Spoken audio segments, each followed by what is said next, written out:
This set of notes covers the Stone Age passage tombs or mounds at Newgrange, which is just out between Dublin and Drogheda. They are a group collectively known as Bru Na Boinne. They're a group of Stone Age tombs or mounds which were built on the banks of the River Boyne. Bru Na Boinne is about 8 kilometres inland from Drogheda and describes an area where the River Boyne meanders into a dramatic loop or bend, and you can see that there in the image. Bru Na Boinne, also translates as the palace or mansion of the Boyne, is the name given to one of the world's most important archaeological landscapes. It's considered to be one of the wonders of the world.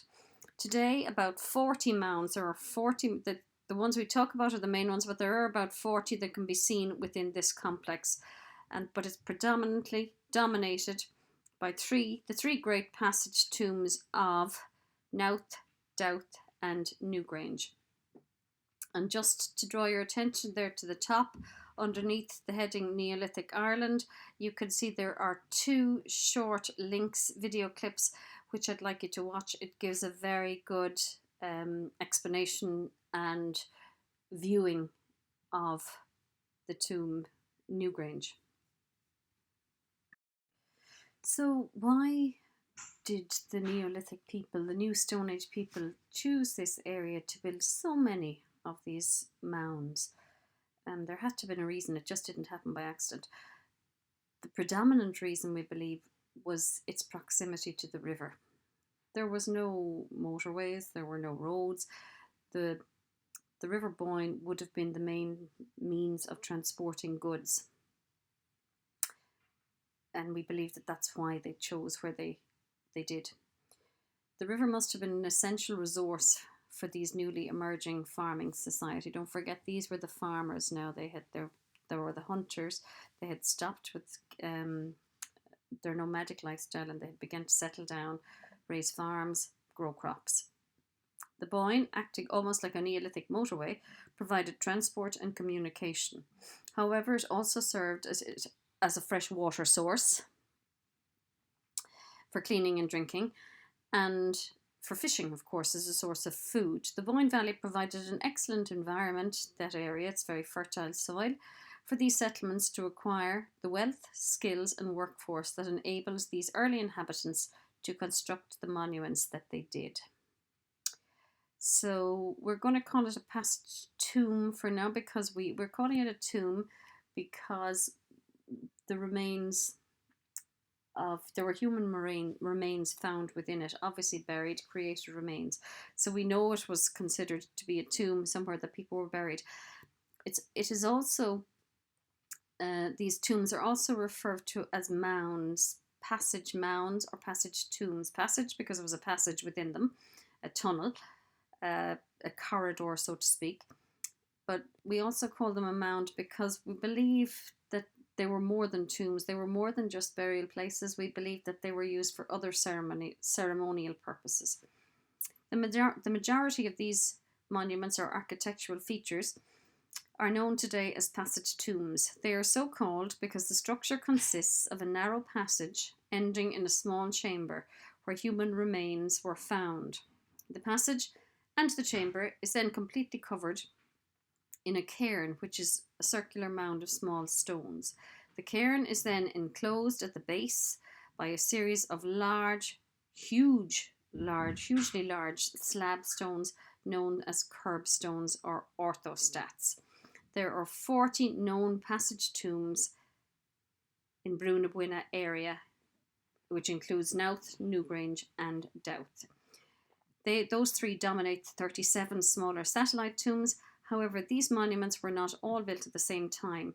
There seems to have been 4 distinctive phases are evident, spanning from approximately 3400 BC to 2800 BC. We're going to start with Newgrange because it is the most well known of all of the passage tombs. We know the most about it, and we'll hopefully get to visit there if we haven't been there already. So the passage tomb, known as Newgrange, was constructed during the Neolithic period at approximately 3200 BC before Christ. The cairn, which we know is a mound of rocks, covers an area of just less than half a hectare and is around 11 metres high and has an average diameter of 80 metres.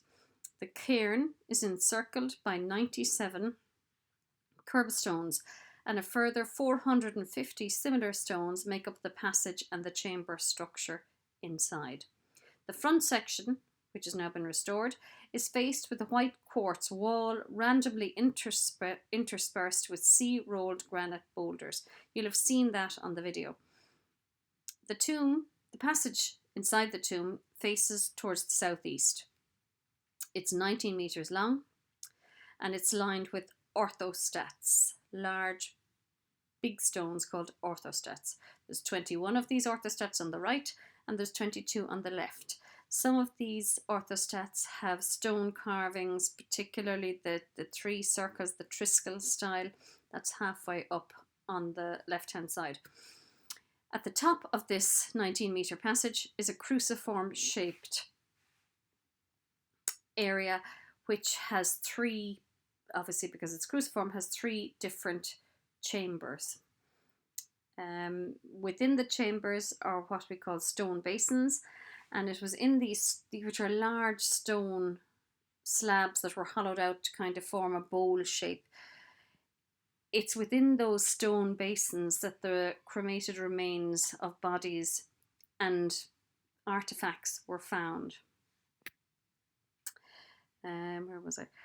The chamber is cruciform or cross-shaped, containing three recesses or side chambers. The right-hand recess is large and it's the largest and the most decorated. There's a lot of decoration within the chamber, as you will have seen in the video or seen when we were there on our visit. The right-hand one contains two stone basins. The roof of the chamber is a corbelled vault, and it's important to remember that word corbelled. You will need to use that when you're describing the method of construction of the tomb. It rises 6 metres above ground level. This is achieved when corbelling is achieved when large stone slabs are placed one on top of the other, narrowing like a dome as they ascend until finally a single stone or capstone closes off the whole structure. So slowly but surely, we'll see it in the next slide. I have a diagram of the corbelling. The stones were placed one on top of the other, overlapping slightly and also tilted backwards. And it's because the stones were tilted backwards, any rain that comes down through the top of the cairn from the top just rolls off and back out into the surrounding land and doesn't fall into the chamber. So even after these thousands of years, 5,000 years, the chamber remains completely, the chamber and the three recesses within the chamber remains completely dry. So the style of the roof inside the chamber is called a corbelled roof. As I said, stones were piled up one on top of the other, slightly overlapping, and eventually it's sealed off with what we call a capstone. You've seen that in the video. You can also take a look then underneath here. You can see in the yellow box, I have a link there for a virtual tour of Newgrange. If you follow that link,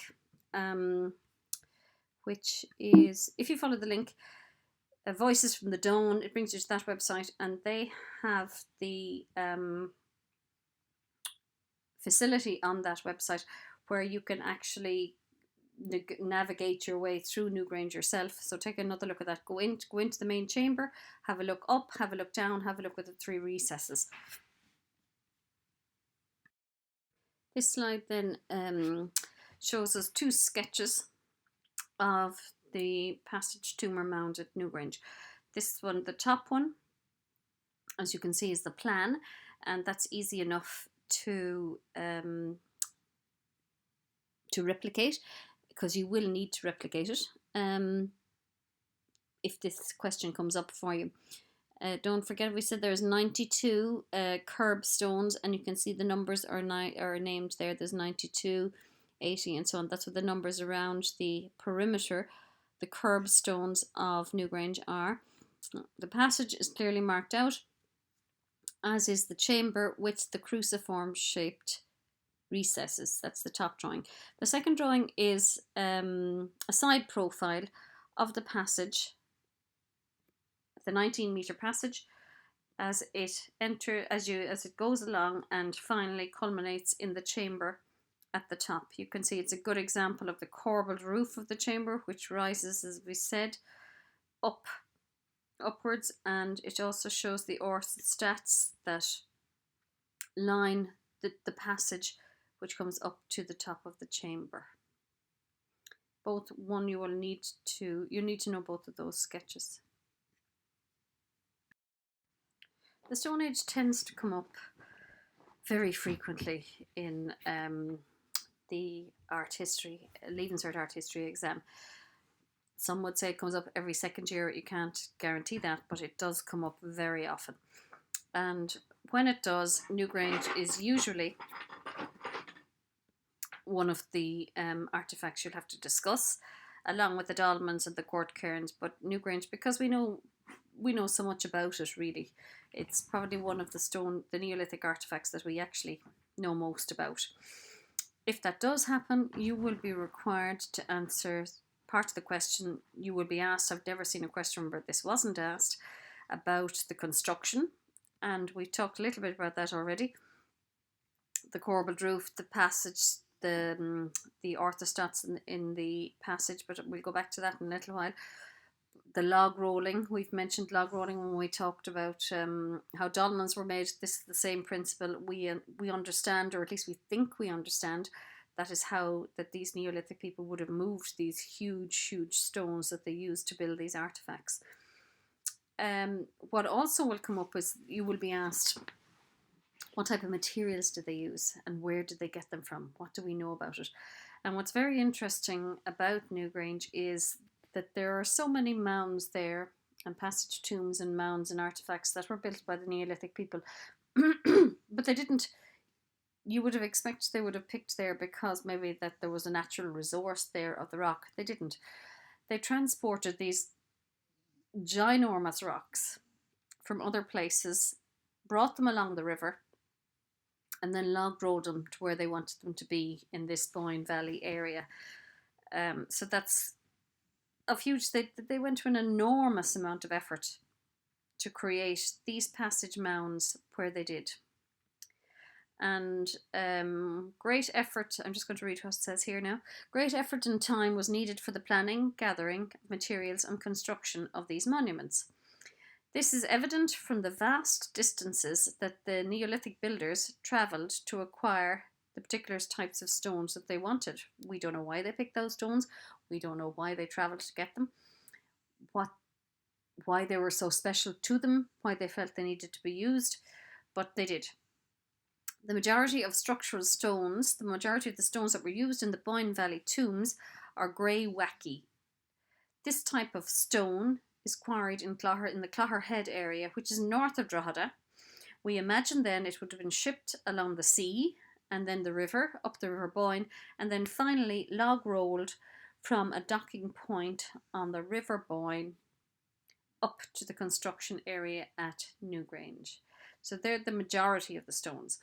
Some of the other stones, the facade, the front stones, the white, are what we call white quartz, and they had their origins in the Wicklow Mountains to the south of the site. And you can see that out there on the little diagram. You know, I mean, it was no small task to bring all those rocks and raw materials to that area. It was clearly meant something hugely significant to the Neolithic people. The construction. Architects and archaeologists and historians would have us believe that the construction of a passage tomb began with the passage and the chamber. The positioning of the standing stones on either side of the chamber and of the passage as we go in. So these large orthostats would have been log rolled up from wherever they had got them and put into position. So they would have created the side walls of the passage and the side walls of the chamber to start with. Once these were in position, Then they would have used large flat lintel style, lintel as we call it, which is like something that goes over a door, a lintel, would have been placed along the stones in the passage to create a roof in the passage. And then those same similar large flat stones were used to create the corbelled roof, as we described earlier, of the inner chamber. When that was all finished, the curbstones, the 92 curbstones that are on the outside of Newgrange, and also similar stones are used in Knowth and Dowth, they would have been put into position next, is what we believe. And then the area between the curbstones and the passage and the chamber was filled with a mixture of soil and rock. And this was mounded up so high it would have covered the corbelled roof, it would have covered everything. So the mound was created last, and we call that mound the cairn. Archaeologists believe the construction of the passage tomb began with the positioning of the standing stones, which line both sides of the passage and the chamber. Such large stones would have been log rolled up from the river and placed in position. Once the upright side stones were in place, large flat stones, called lintels as I said, were placed on top to create the passage which leads to the, and also to create the corbelled roof of the inner cruciform chamber. The large curbstones were put in place then around the perimeter, and the cairn mound was created by filling the area inside the curbstones and covering the passage and the chamber with stone and soil. The majority of the cairn, so that's the mound, consists of river rolled stone acquired from the banks and terraces of the River Boyne, and they reckon it was about approximately 1 kilometre below the monument is where they would have got this stone from. It's estimated that some 200,000 tonnes of material are present in the cairn. The image below, just again, even though we discussed it when we spoke about the techniques used for building the dolmen, similar here is just a different image of log rolling and how it was done, and it just reinforces the effort, the enormous effort that these Neolithic people put into creating these monuments. They were clearly something that was of huge importance to them.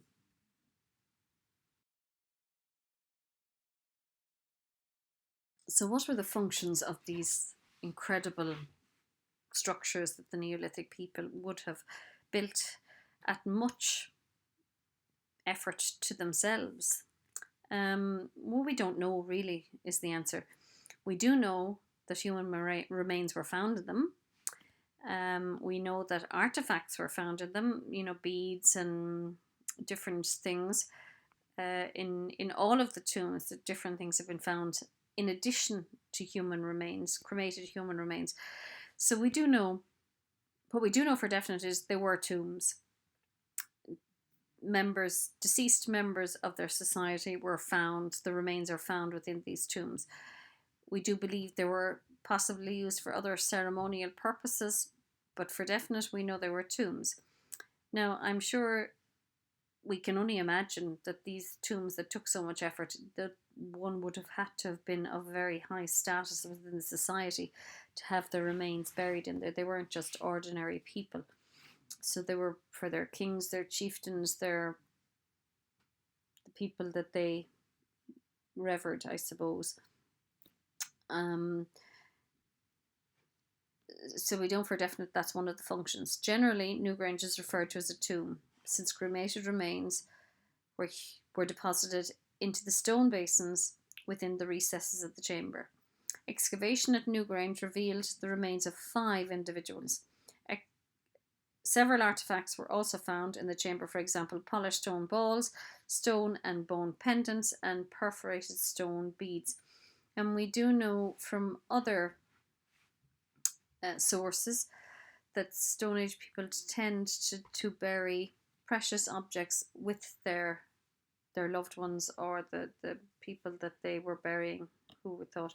But the fact that there were only 5 people were found within the chamber, the remains of 5 people were found within the chamber at Newgrange, would suggest that such an enormous task to build a tomb like Newgrange, it must have been used for something else. It wouldn't have been just used, and it would have taken them an awful long time to build it.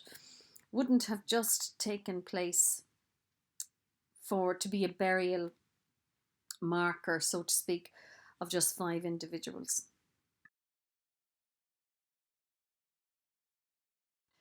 The winter solstice. However, we must not dismiss the possibility that the tomb was used for other functions, not just a burial tomb. Maybe they were ritual celebrations and worship of the different gods that they believed in at the time.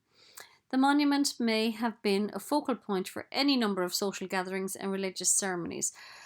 The theory is supported by the fact that Newgrange has a distinct solar alignment. The passage and the chamber are aligned in a southeasterly direction, facing the rising sun on the morning of the 21st of December, the winter solstice. A small window-like opening, which you can see here in the photograph, above the doorway, the main doorway, known as the roof box, allows the midwinter sun to penetrate the burial chamber, thus illuminating it, lighting it up. This event can last for up to 17 minutes, depending on the weather conditions. Obviously, if it isn't sunny, then it doesn't happen. If it's cloudy and overcast. The phenomenon is not limited to just one day, but can occur on any morning between the 18th and the 23rd of December. There is no shortage of speculation as to why this was created. Many people believe the sun was worshipped as a god, and just as it revives the earth and brings new life at springtime, it may similarly revive the spirits of the dead, ancestors within the tomb. We're never going to know what the exact function of these monuments were, but we can safely say this, that the Neolithic society was not only skilled builders, engineers, but also had a respect for the dead and had an organised belief in an afterlife.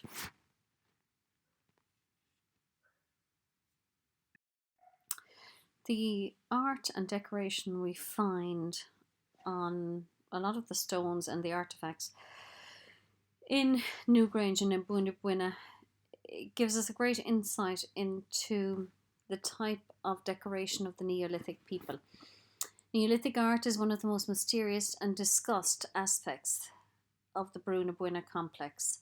Many examples of megalithic art, which means art associated with large stones, the structural stones of the tombs, are to be found on the 3 great tumuli of Newgrange, tombs they mean there, Newgrange, Knowth and Dowth, and on many of the 37 smaller satellite tombs within the area.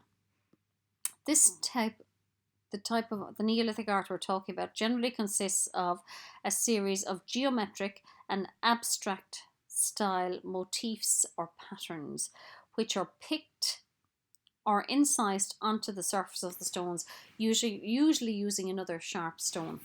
However, not all Neolithic art is megalithic art, and that means so not all of the Neolithic art that we found there is on these huge large stones. While a lot of it is, there is some that isn't. Some of the art, we have found evidence of this very specific Neolithic style art on smaller pieces, which fall into the category of what we call portable arts. That means it's something you can pick up and carry around. It occurs on artifacts such as jewellery, pottery and mace heads. Now there's a picture of a mace head down there underneath. It's the Knowth mace head, and we will go on to look at that in a few minutes in greater detail. But a mace head, we think, was possibly like a handle for a walking stick, or a long stick or some kind of a rod would have been inserted into the cavity that you can see of the mace head, and it was possibly a weapon. We don't know, but we do know it was obviously of something. It was buried. It was found with the remains of a human being in the passage tomb of Knowth. Actually, that Knowth mace head was found. The precise function of many of these ornaments, if there is a precise function for them, we don't know it. Whatever the significance of them was, there is no doubt that a great deal of skill, time, and energy was used to produce these carvings and decorated pieces. Especially we consider that all they had were stone tools. They didn't have anything else. So everything they created, all of these patterns we saw, was created using another piece of sharpened stone. The entrance stone at Newgrange that you see here in the picture, and we see the sketch of it, is a fantastic example of Neolithic art. Probably one of the best you can get. So you need to take a look at the entrance stone, particularly the sketch, and memorize how you'll sketch it. It's often suggested that you kind of take it from the, there's a line down the center there on the top, and there's 3 concentric circles to the left of that, 2 full ones to the right, 3 half along the top there, 2 half along the bottom. There's lozenges down the left side, and 2 or 3 lozenge shapes on the right. You will need to remember how to draw that. So we don't, again, like a lot of this, we don't know the function of the entrance stone, but we just know that it's incredibly decorated.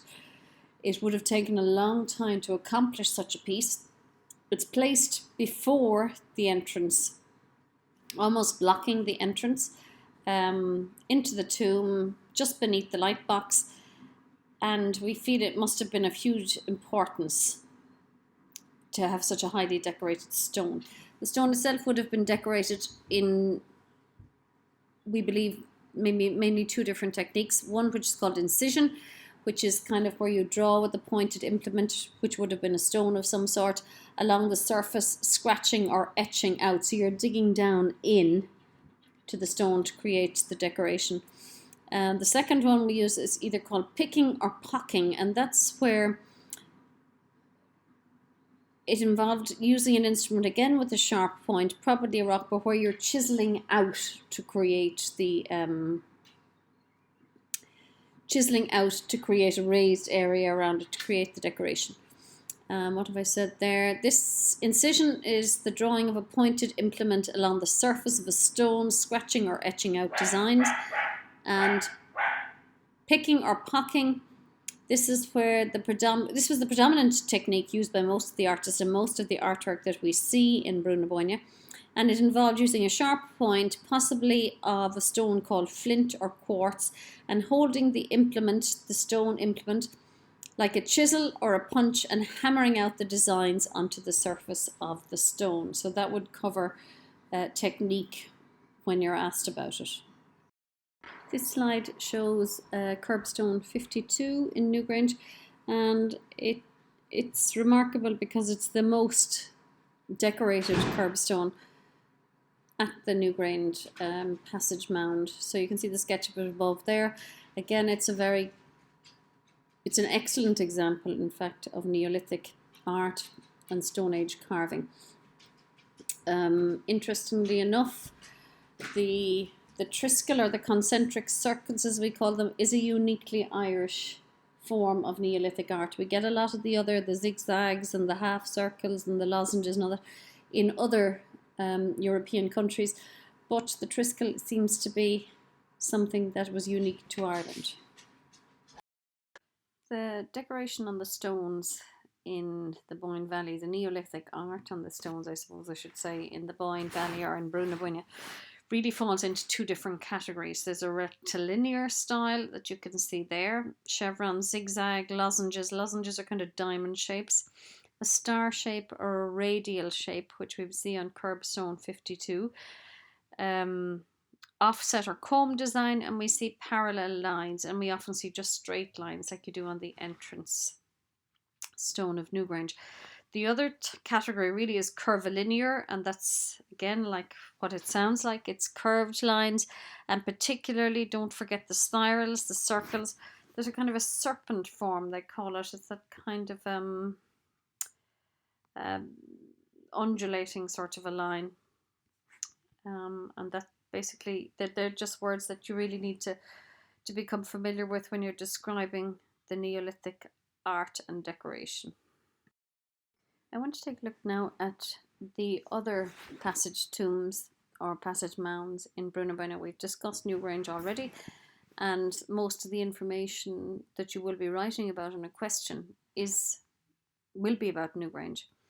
But we need to also have some knowledge of the other two passage tombs nearby, and the first one is called Knowth. Now, Knowth itself is quite remarkable for a number of reasons. It doesn't have the light box that Newgrange has, but then again, as I said before, no other passage tomb anywhere in the world that we know of has the light box, which is what makes Newgrange quite unique. Knowth, however, does have some unique features of its own. Predominantly, it's surrounded by 18 other small little mounds or tombs, and you can see those there in the picture, and you might recall it from when we actually paid a visit there. Knowth has two passages. It doesn't have one like Newgrange has, it has two. One is facing west, and one is directly opposite on the other side of the cairn, and it's facing east. They both have chambers at the end of these passages. The passages do not meet, but in actual fact, there's really only a distance of 3 meters between the end of one passage and the end of the other passage. If you were to tunnel through from one passage to the other, it would be a distance of about 3 meters. One of the tombs has a cruciform shaped chamber, and the other one has a rectangular shaped chamber. Nearly all of the curbstones in Knowth are highly decorated, which makes it very unusual. I'm just going to read down through the notes now. Knowth consists of one large mound containing 2 passage tombs, surrounded by 18 smaller mounds. Some of these smaller mounds are actually physically connected to the large mound. The largest of the mounds is known as Site 1. This great monument covers about a half hectare and is 95 metres across at its widest point.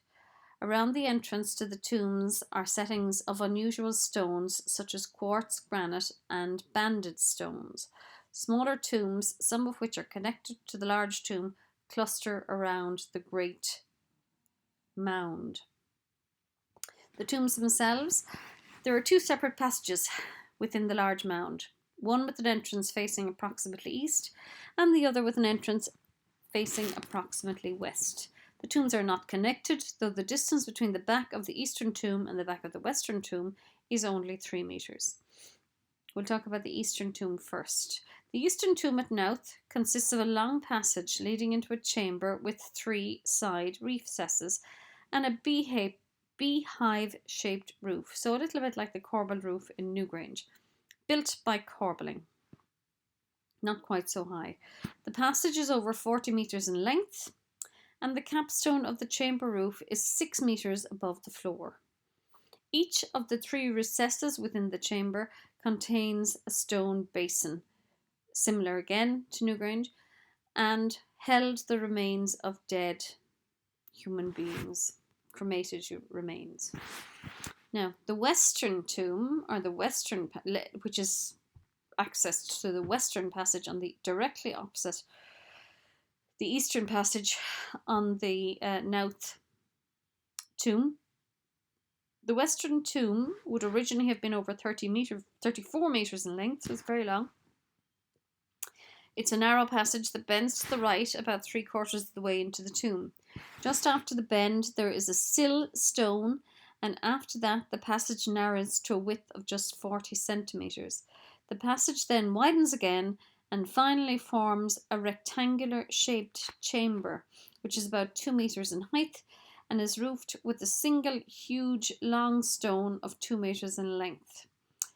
We believe there would have been a stone basin in that rectangular chamber, but when at the time of discovery and excavation, this stone basin was found wedged halfway down the passage. And we believe it may have been that somebody had been trying to steal it or vandalism of some sort, but it is believed that that basin would have been in the rectangular chamber at the end. Interestingly enough, In that basin that was found halfway down the passage were the remains again of human beings and also several artifacts, one of which is called the Knowth mace head, and we are going to have a look at that again in greater detail. It's a most unusual sculptured artifact and great evidence of the skill and workmanship of these Neolithic people. And just to finish down there, the basin stone now lining the passage would have originally been in the chamber area. This slide is showing a plan of the Knowth passage tomb and also a section of the Knowth passage tomb and an aerial view. And you can clearly see on both the both passages, and the one that has the cruciform shape and one that has the rectangular chamber at the end. Again, the corbelled roof also is evident in the cross-section plan. The Knowth mace head is a flint mace head that was found within the recesses of the Neolithic passage tomb at Knowth in County Meath. It was discovered in 1982 when the mound was being excavated. It is made out of a single piece of pale grey flint stone splashed with patches of brown and is polished and decorated on all sides. The motifs are finely carved spirals and lozenges, so rectilinear and circulinear. On one side, these symbols appear to form a human face, with the whole defining a wide, gaping mouth. This object represents one of the finest artifacts from Neolithic Europe and displays a high level of both technical and artistic sophistication. It's 7.9 centimeters in length, weighs approximately 324 grams. The mace head has a cylindrical perforation towards the narrow end. That means there's a hole in it, which would have held a wooden handle. So we think this may have been a walking stick or some kind of a handheld item. It is obviously an object of exceptional craftsmanship. The mace head was probably a prestigious symbol, perhaps used during religious or political ceremonies. The mace head was found, as we said, in the passageway of the Knowth tomb. It was discovered on the ground between two large stones that defined the entrance into the northern recesses of the tomb. It was covered by a deposit of gravel. It looks like it might have been trying to be hidden, so we think it was possibly, this wasn't a Neolithic doing of a Neolithic person. This was something that happened sometime between the Neolithic time and the 1980s when it was when restoration began. A short distance away from where the mace head was partially hidden, at the same level, was a cremation pit. It is possible that the burial and the mace head were connected, but we don't know. The most amazing facts about Knowth is that it has the largest collection of megalithic art from the Stone Age in Knowth only now. I'm not talking about Bru Na Boinne here, but Knowth, just Knowth, the passage mound of Knowth has more megalithic art than the entire part of Western Europe. It also accounts for half of the total number of engraved megalithic stones in Ireland. Almost all of the curbstones that are encircling the mound at Knowth are engraved. I've said that before. Many of what seems to be kind of solar and lunar type symbols, and we back that statement up by looking in particular at curbstone 15. This slide is just showing us an assortment of photographs and decoration of the curbstones in Knowth. You can see, as I said, particularly curbstone K15, which they call it the sundial stone, and the sketch underneath of it.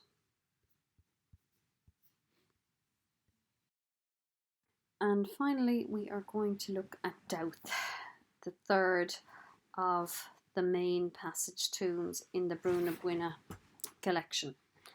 Dowth is the least well known of the three tombs of Bru Na Boinne, and predominantly because it's only still being excavated. You can't go in there. You can go in, you can view Newgrange, as you know, and we can view Knowth, as you know, but we can't go in and enter Dowth, and we know least amount about it.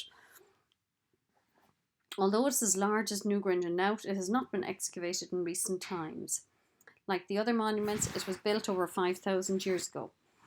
Visitors who wish to visit Dowth can drive directly to the site, whereas all access to Newgrange and Knowth is through Bru Na Boinne Visitor Centre, as we know because we've been there ourselves.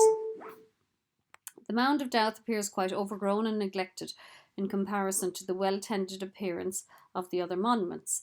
And if you actually follow the video link above in the yellow box, you will bring you there, and there's a short video which shows you exactly what Dowth is like. At present, the mound is approximately 85 metres in diameter, and there are an estimated 115 curbstones, only about half of which are visible at the moment. At its highest part, it's over 15 metres high, but it's like the cairn they're talking about, but it's likely that it was lower originally, and this high point represents dug up material that was piled up on top of the mound. We know that in 1847, extensive digging took place on the mound in an attempt to find a central chamber, similar, I suppose, to Newgrange. Subsequently, the mound was subject to quarrying. People stole the stones, basically, is what they mean there. What we do know, though, about Knowth is that there are two burial chambers in the mound, within 25 metres of one another. The passages are considerably shorter than those found at Newgrange and at Knowth, but the chambers are as large and contain some of the biggest stones found at any of the sites. The north passage, the passage of this tomb is at present 8.2 metres long and is divided by 3 sill stones. The passage leads into a cruciform chamber with 3 recesses, similar to Newgrange. There is a low 3-metre corbelled roof, so it is the lower roof. A large stone basin lies on the floor in the central chamber. The 4 huge stones that define the chamber space are almost 3 metre high. Off to the right-hand side recess is a most unusual feature. It's called an annex, and there are further 2 chambers there. The Dowth South Chamber. This is a small tomb in comparison with the northern chamber. There is a sill stone at the end of the short passageway, which leads into an almost circular chamber with only 1 recess. The room of the main chamber is a modern concrete one. It's possible its original roof was corbelled. We don't know that, but obviously the repair was done by somebody at some point in time using concrete, which is a modern material. The recess to the right is separated from the main chamber by a sill stone. Dowth has a souterrain. A souterrain is an underground tunnel. The souterrain was built several thousand years after the passage tombs by people living on or near the mound. In fact, the souterrain was something that would have been common in dwellings of the Iron Age and the Stone Age. So it was considerably the Iron Age and the Bronze Age, considerably later than the Stone Age. It was constructed on the inner side of the curb, was below ground and invisible from the surface. It connects with the passage of Dowth North. Souterrains were used for the storage of important commodities and the provision of a safe refuge in times of danger. Finally, you see an aerial plan of the Knowth passage tomb. You can see a photograph of the undeveloped, unexcavated. That's how it looks today. And we also see a cross section. You can see that there are the 2 chambers, and you also see the souterrain. That's the end of the Bru Na Boinne notes. As always, these notes are to be used in conjunction with your textbooks, your schoolwork textbooks. Please do view all of the video clips I've given you, because again, they're an accompaniment to these notes, and there'll be information in them that won't have been written in the notes, but will be of use to you. Again, try sample questions, answering sample questions from the exam papers on the Stone Age. The one thing just to mention, a few years ago there was a question on the Stone Age, and they asked you to compare two different types of Stone Age burial tombs. Now, there were a few students at the time who fell into the trap, and they kind of compared Newgrange and they compared Knowth. They are the same type of burial tomb. They are both passage tombs. So don't, what the examiners were looking for in that case was perhaps you would describe Newgrange, of course, being a burial tomb, or Knowth, a burial tomb, whether it was Newgrange or Knowth, and you were to compare that or discuss it along with either a court cairn or a dolmen. So just be careful if something like that comes up. There are 3 different types of burial tombs in the Stone Age. There is a passage tomb, there is a dolmen, and there's the court cairn. So just be careful, watch out for that one. Thank you.